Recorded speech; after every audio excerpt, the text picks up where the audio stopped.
Hello, my name is Amber LaRock and I am a staff writer with Emergency Vets USA as well as a licensed veterinary technician. Our goal at Emergency Vets USA is to educate you on topics regarding your pet's health.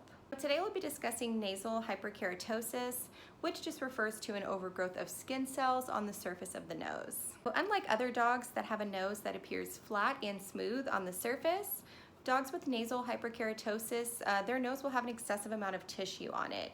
You may notice that their nose appears dry, it may appear crusty, and you may even notice cracks on the surface of the nose. There's no concrete cause of nasal hyperkeratosis in dogs, but there are a few factors that have been tied to the condition. The first one involves age, due to the fact that dogs will begin to experience thickening of the tissue when they get older. They also think genetics may play a role in this due to the fact that some breeds are more prone to the condition than others. For example, Labrador Retrievers often develop nasal hyperkeratosis. They also think it may be linked to some infectious disease. For example, canine distemper is known for causing hyperkeratosis, typically on the paws, but sometimes on the nose as well.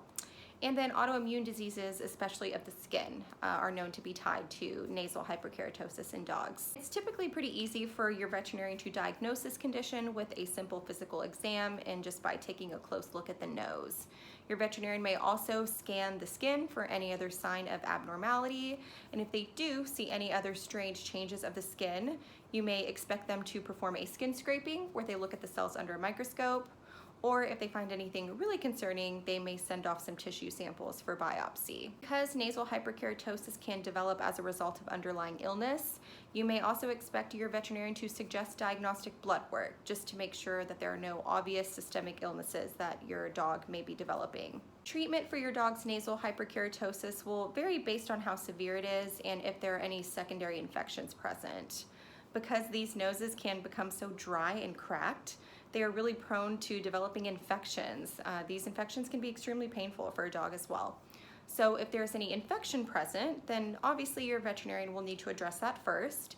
They may prescribe oral antibiotics, they may also prescribe topical antibiotics.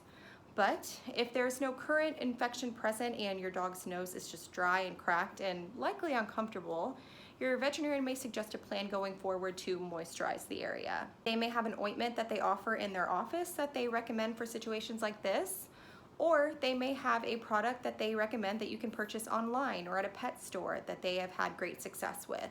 So just make sure to follow the guidance of your veterinarian in these situations, since it can vary from dog to dog. They will steer you in the best direction based on your dog's needs. For information on nasal hyperkeratosis in dogs, be sure to refer to the article that is attached to this video, but stay tuned to Emergency Vets USA for more topics on pet health.